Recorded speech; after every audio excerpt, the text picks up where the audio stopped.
Salut à vous. tous. Salut Fred. Salut Matt. Bienvenue dans ce DLV, ça fait longtemps qu'on n'en avait pas fait.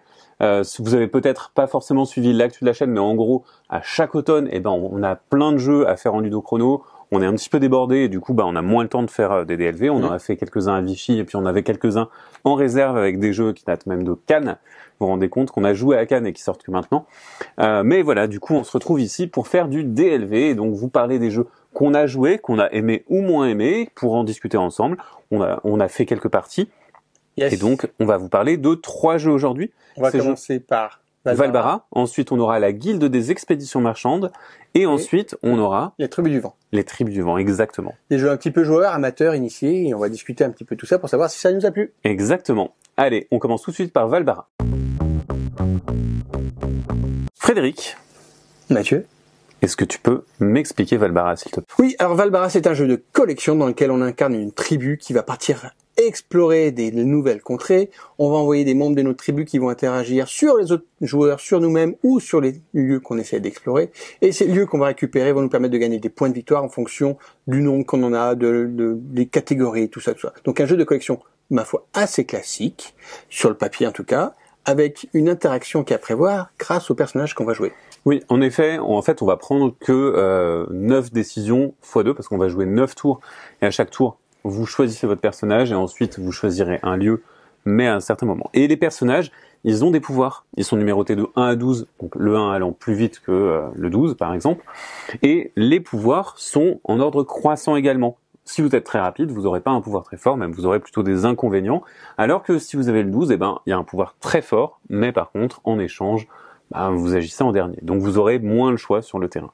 Et donc c'est souvent ce choix qu'il va falloir jauger entre les deux, entre est-ce que je préfère avoir l'initiative pour choisir le domaine, le terrain qui m'intéresse et marquer des points directement, ou alors est-ce que je préfère bénéficier d'un effet plus sympa et récupérer un terrain qui m'intéresse moins. Qu'est-ce qui intéresse les autres? Et en fait, on se retrouve dans un jeu de collection, comme tu le disais, mais on est tout de suite dans l'interaction. Exactement. On va jouer 9 tours exactement, donc 9 coups, 9 cartes qui vont nous permettre de récupérer 9 lieux. Et c'est ces lieux qui vont à chaque tour scorer en disant tiens, je score en fonction des autres lieux que j'ai. Et c'est tout. C'est tout ce qu'il faut savoir. Donc on est dans un concept à la lignée d'un Oriflamme et d'un Libertalia, avec des personnages qui ont des valeurs différentes, qui vont sortir de manière symétrique entre les joueurs, mais pas en même temps sur le terrain suivant les mains qu'on aura.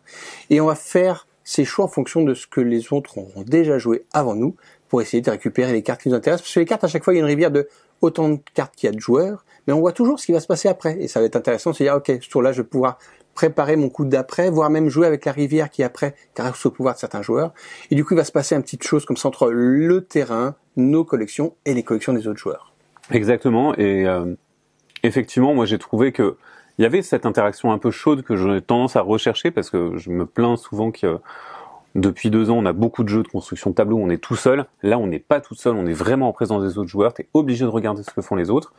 C'est pas trop méchant non plus. C'est pas Oriflamme où tu peux défoncer un joueur et te mettre collectivement sur un joueur. Est-ce que tu te souviens de ta partie de Oriflamme d'embrasement? C'est sûr, on n'en parle pas. Okay. Parlons des autres parties.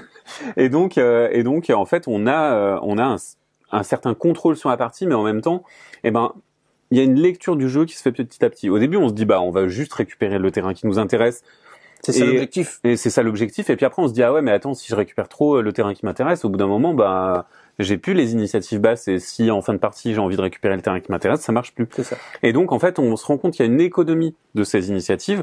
Et c'est là où ça commence à devenir vraiment intéressant. Et le jeu, dès la première partie, il dit, allez hop, il y a plusieurs lectures. C'est ça. Moi, j'ai trouvé ça très intéressant parce que dès la première partie qu'on a joué ensemble, en fait, tu comprends tout de suite ce qu'il faut faire. Il n'y a pas de fioriture. Tu dis, ok, je comprends ce qu'il faut faire. Il n'y a pas de règles en trop. On va à l'essentiel. Et tout de suite, tu vas comprendre manche après manche l'intérêt de quand est-ce que tu joues tes personnages par rapport à toi, mais par rapport surtout aux autres joueurs. Et cette interaction qu'il y a avec les autres joueurs, elle est délicieuse. Ouais, et puis elle est pas trop méchante, mais elle est vraiment présente. Et du coup, c'est vrai que c'est pile le bon dosage, c'est bien maîtrisé, ça dure pas longtemps, c'est vraiment un quart d'heure. Et elle est vraiment surprenante en fait, parce que tu t'attends vraiment pas dans une collection normalement à vraiment tant surveiller les autres joueurs. Hein. Tu joues plutôt dans ton coin, et des fois tu surveilles. Là, chacun de tes coups, tu joues ta vie dessus, en disant il faut vraiment que j'ai ce terrain ou pas, et tu fais en fonction des autres. Tu dis, ok, il a déjà joué ce personnage, il risque de me prendre le terrain qui m'intéresse, comment je fais pour le contrer? Est-ce que je change les terrains qui sont à dispo? Est-ce que j'essaye de jouer avant lui? Tout ça se met en place pour chacun des coups, c'est super agréable. Alors, je contrebalancerais, il y a des moments où, en fait, moi j'ai fait plus de parties que toi, je dois en être à 5-6 parties. En fait, il y a un moment où tu sais que tu peux lâcher un peu la pression, et où, typiquement, en fait, tu peux jouer un coup pour préparer la suite. Et là, c'est moins grave de marquer moins de points. Tu sais que tu peux avoir des fluctuations dans les tours, et qu'à un moment, tu vas faire un tour de préparation qui te marque peu, mais qui t'amène dans une situation où tu vas pouvoir marquer beaucoup. Et donc, il y a vraiment des choses intéressantes qui se jouent là-dedans. Typiquement, le fait de pouvoir échanger des terrains que tu récupères pour récupérer avec la ligne d'après, pour récupérer sous la pioche.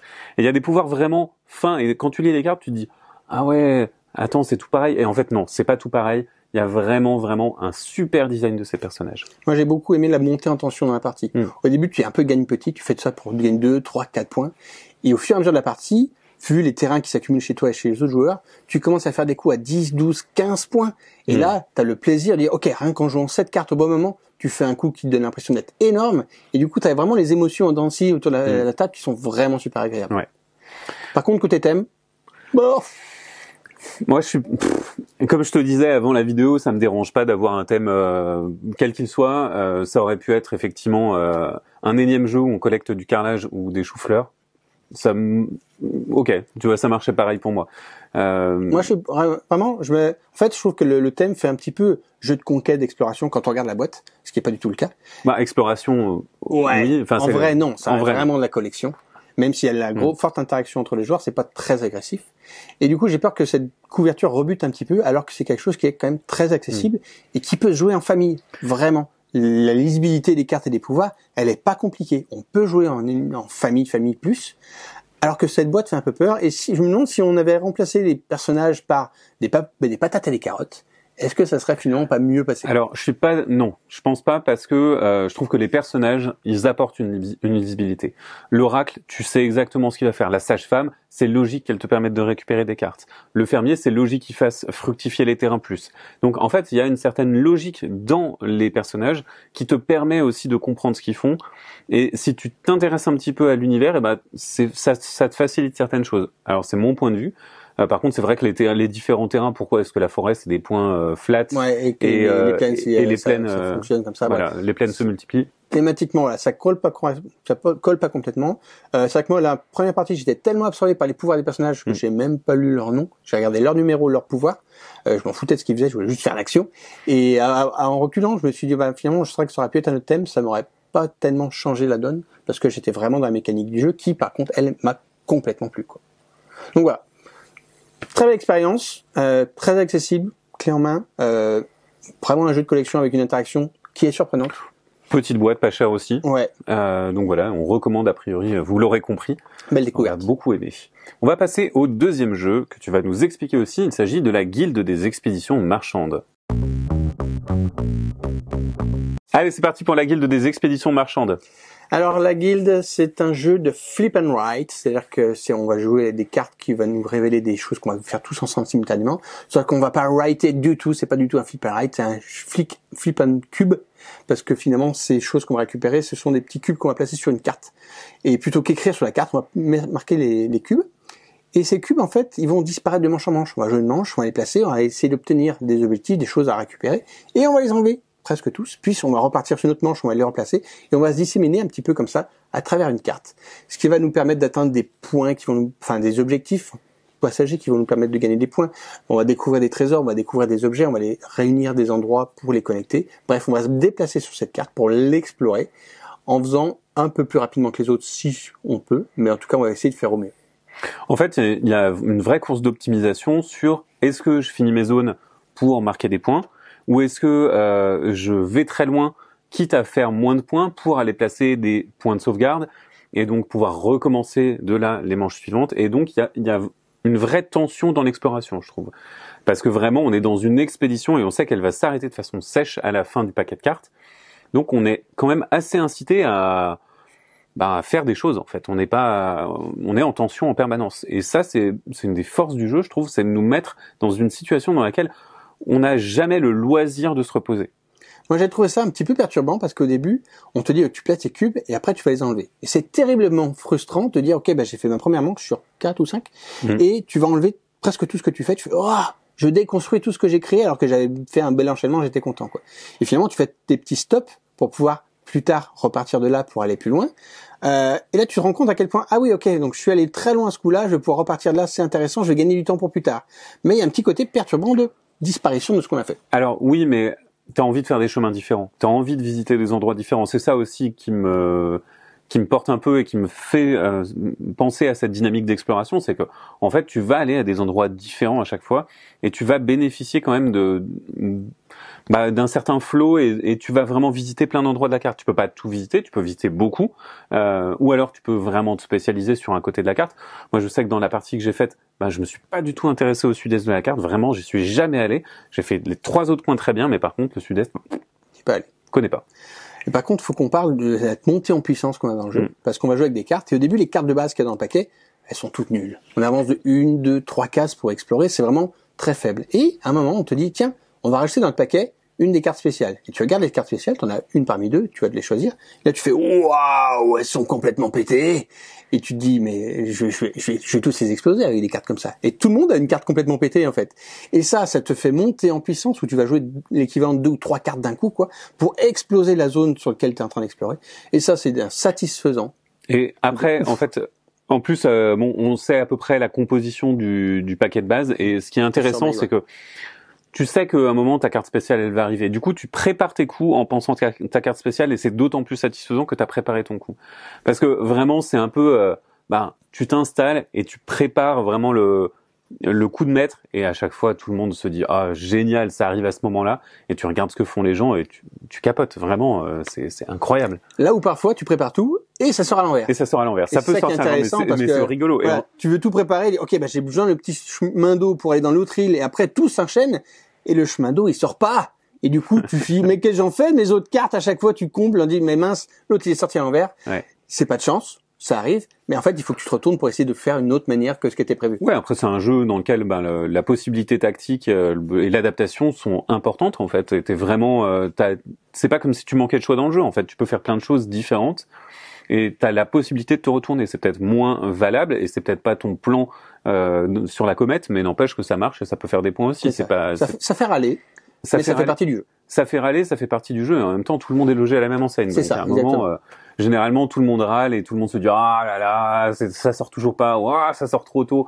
Mais c'est pas grave, ça marche aussi et généralement, le jeu est suffisamment et la cartographie est suffisamment fine pour que tu aies toujours un truc à faire avec une carte. C'est ça. Et le jeu est complètement symétrique, donc en fait, si tu t'en sors pas, tu peux t'en prendre qu'à toi-même comme un welcome en disant ça c'est pas bien passé. Hormis les cartes spéciales. Ouais. Exactement. Après, je sais pas. Moi, j'ai fait qu'une partie. Je sais pas s'il a une très grande durée de vie.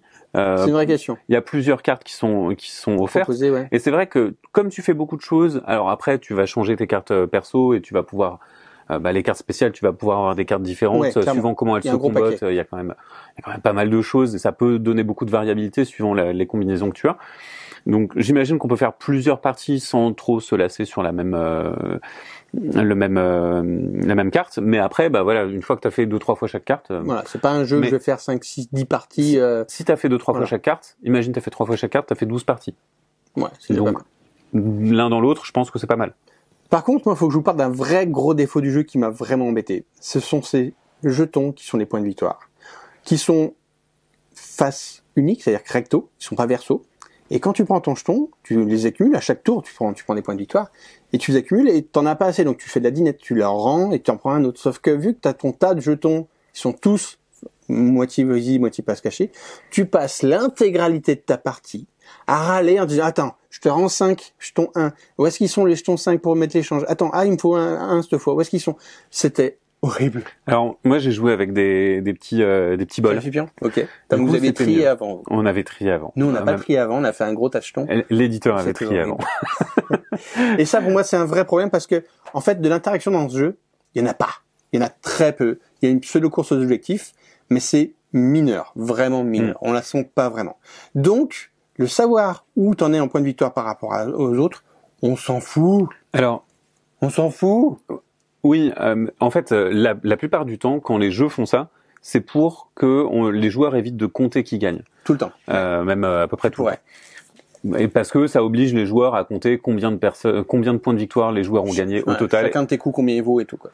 Et c'est pas possible. À un moment, en général, vous oubliez et puis c'est pas grave. Mais là, t'avais pas envie de suivre. En fait, on aurait juste voulu avoir une piste de score autour de cette carte en disant, ok, je déplace mon cube et je vais de 1 à 100 points, je sais pas. Mais ces petits tokens de jetons, ça m'a vraiment sorti. En fait, là où je me dis ça peut être intéressant, c'est simplement si tu sais que si jamais tu vois que tu as un score plus bas, bah c'est dur de se rattraper en fait. Peut-être. Et peut-être que en fait justement si ça marche pas, si vraiment tu te sens dans la douleur de pas réussir à arriver à faire ce que tu veux faire, bah malheureusement tu vas te sentir un peu floué et tu vas te dire à quoi bon jouer le reste de la partie si j'ai déjà perdu.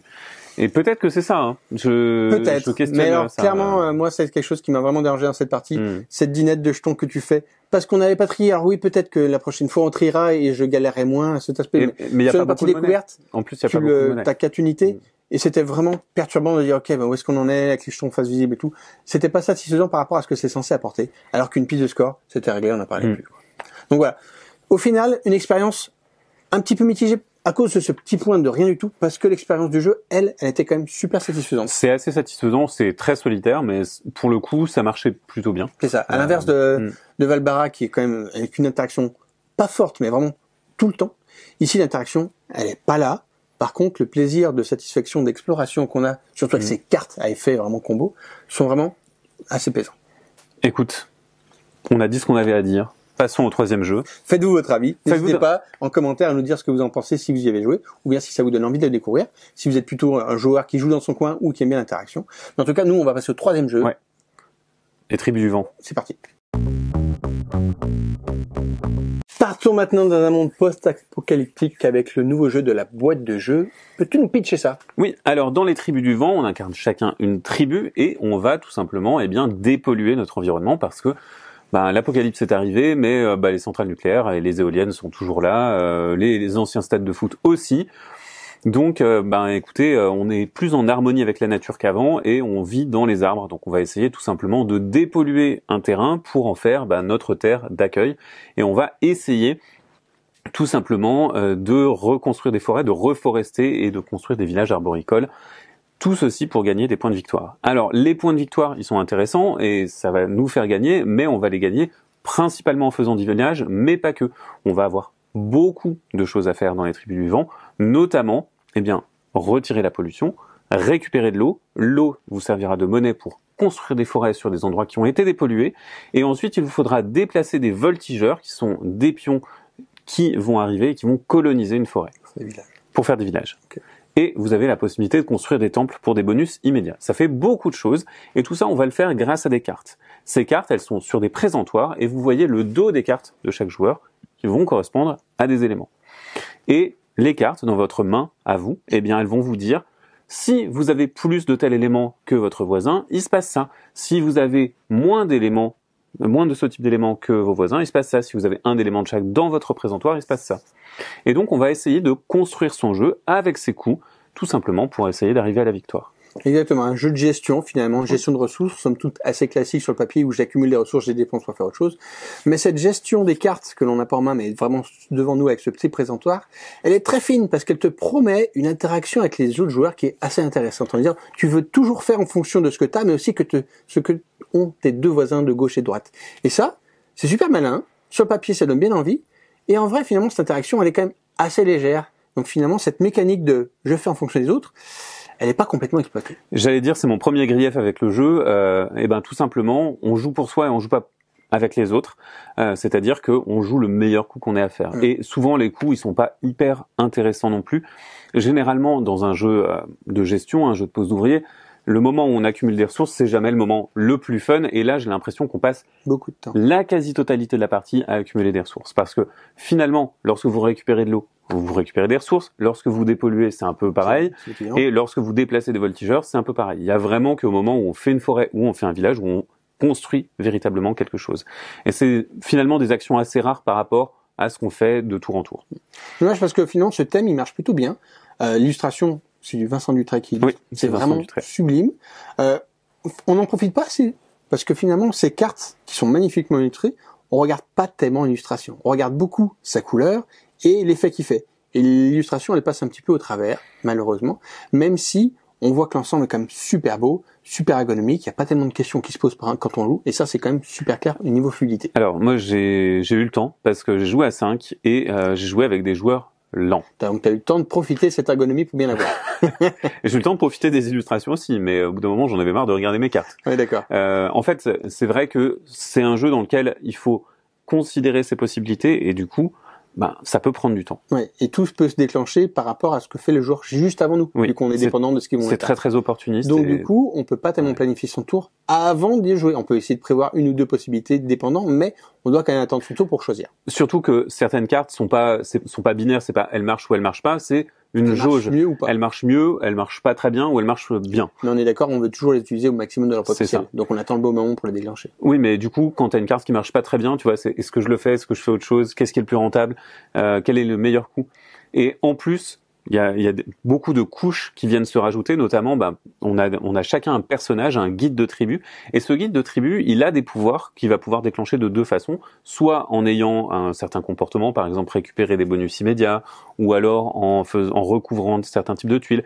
Et en plus, si on fait une chaîne de forêt de la bonne couleur, on récupère un deuxième pouvoir. Et ça crée de la symétrie, ça crée de la prise de décision un petit peu plus profonde. De la même manière, les temples qu'on va pouvoir construire sur chacune des forêts, ils sont pas tout à fait symétriques.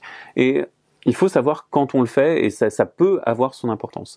Mais ces temples, cela dit, ils vont nous aider à nous débloquer. Si on a une main qui nous plaît pas, on peut s'en débarrasser grâce à eux. Donc il y a quand même un certain degré d'élégance à plein de niveaux, et notamment de toute l'économie très, très circulaire du jeu, qui va vous demander de dépenser des ressources pour faire la chose suivante et la chose suivante. Mais à la limite, c'est presque un autre reproche que j'ai. Ah ouais? Ouais. Parce qu'en fait, je trouve que tu fais tout le temps la même chose et tu fais ce cycle pour gagner des points de victoire, c'est tout le temps le même cycle. Il y a pas plusieurs axes, c'est très monomaniaque en fait. Alors moi j'ai bien aimé justement les différents axes qu'il pouvait y avoir. On peut rusher vraiment pour atteindre le déclencheur fin de partie très rapidement. Qui est de poser ces 5 villages. Exactement. Ou bien on peut essayer d'étendre le maximum pour essayer d'enlever toute la pollution et puis de récupérer le maximum de forêt et tout. Et c'est vrai que nous dans la partie, il y a quelqu'un qui a fait à fond les villages et moi je n'ai pas fait qu'un village parce que j'ai fait à fond des forêts et c'est là-dessus que j'ai joué. Et donc j'ai trouvé que c'était intéressant d'avoir vraiment des systèmes de jeu qui étaient vraiment différents et ça paye ou pas à la fin, mais en tout cas on a joué de manière différente, donc qui pouvait amener à une rejouabilité de plusieurs parties quand même derrière. Après, c'est une course et comme d'autres jeux de course, plus on a de l'expérience, plus ça se finit vite. C'est ça. Et du coup, moins on a de marge de manœuvre. Mais sur des premières parties, vous pouvez avoir l'impression de tout faire en fait. Peut-être. S'il y a quelqu'un qui ne rush pas, tu peux avoir l'impression d'avoir quasiment tout fait. Peut-être. C'est vrai que nous, on a eu vraiment des profils asymétriques autour de la table. Après, moi, cette première partie, pour moi, elle était assez difficile parce que j'ai eu du mal à me projeter dedans. J'ai beau absorber des règles régulièrement. Là, j'ai trouvé que le système de jeu était un petit peu complexe, un petit peu perturbant, peut-être original, je sais pas. Mais en tout cas, j'ai eu du mal à me projeter. Et il m'a fallu quand même 4, 5, 6 tours pour vraiment comprendre ce qu'il fallait que je fasse. Ok, il faut que j'enlève des ressources pour pouvoir après en dépenser pour faire quelque chose. Et c'est sur ce quelque chose que je pourrais mettre des villages. Bref, un truc en plusieurs étapes qui était pas super intuitif au début. Mais une fois qu'on a compris le système, c'est-à-dire que c'est au fur et à mesure de la partie, ok, ça commence à rouler, et là tu commences à comprendre quels sont les coups intéressants, et là tu commences à te faire plaisir. Donc après cette petite période d'adaptation, t'as pas une partie sacrifiée, t'as quand même quelques manches au début pour entrer dedans, et après ça commence à devenir coulant, et là tu prends plaisir un petit peu. Alors moi j'ai pas vraiment beaucoup apprécié mon expérience effectivement. C'est pas que le jeu démérite sous tous ses aspects, bien au contraire. Mais en fait, pour le coup, je me suis senti très seul. Et je me suis pas senti dans l'exploration. Ouais. Et pour moi, ce que me vend l'illustration, ce que me vend le thème, en fait, c'est que on a ce terrain, on sait pas ce qu'il y a. Et là, on voit tout de suite notre plateau personnel, la pollution, on fait des trucs dans notre coin et de temps en temps, on récupère un objectif ou on récupère le village de la couleur que l'autre voulait. Et tant pis pour lui ou tant pis pour elle. Et c'est tout. Ouais. On a beau être complètement dépendant des cartes des adversaires, en tout cas du verso de leur carte et de leur couleur, on n'est pas dépendant de ce qu'ils vont faire. Et finalement, on joue vraiment tout seul. Et autant ça peut vraiment plaire à certains types de joueurs, autant moi, il me faut un peu plus d'interaction pour me faire plaisir. Et moi, beaucoup plus. Et toi, beaucoup plus. Mais pour un jeu de gestion, autant on peut comprendre de jouer dans son coin. Et là, on est quand même vraiment beaucoup dans son coin. Oui. Globalement, par exemple, un jeu de pose d'ouvrier, il y a quand même cette pose d'ouvrier qui est souvent bloquante. Donc, il y a souvent des emplacements qui sont rares. Il y a de la majorité. Là, il n'y a pas tout ça, en fait. Pas tout ça. On a une autre mécanique qui fonctionne, Ouais. mais qui a aussi ses travers. Et la dernière chose, je pense, qui peut être dite, c'est qu'il y a des objectifs que vous pouvez marquer, mais de temps en temps, en fait, les objectifs, ils apparaissent et vous pouvez directement les marquer. Tant mieux si c'est votre tour, et vous pouvez gagner des points de façon presque pas méritée, Facile, en fait, et un peu facile. Et moi, je sais que sur ma partie, ça a fait une grosse différence. J'ai récupéré un objectif qui m'a fait beaucoup de points, mais en fait, j'ai mis fin à la partie en le faisant, mais voilà, c'était pas trop mérité. Vraiment, j'avais pas spécialement. Rends ta victoire. J'avais pas spécialement mérité ma victoire, en tout cas, j'avais pas l'impression de mériter.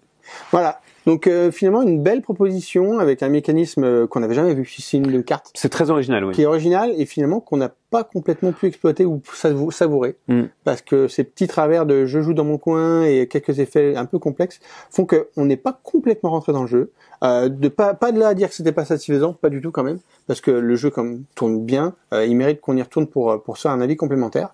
Moi j'y retournerai. Clairement. Oui, je dirais pas non à une partie. Hein. J'en suis pas à ce point-là. Et justement, avec une partie d'un EHPAD, on le jouera clairement différemment. Donc, retournez voir pour essayer.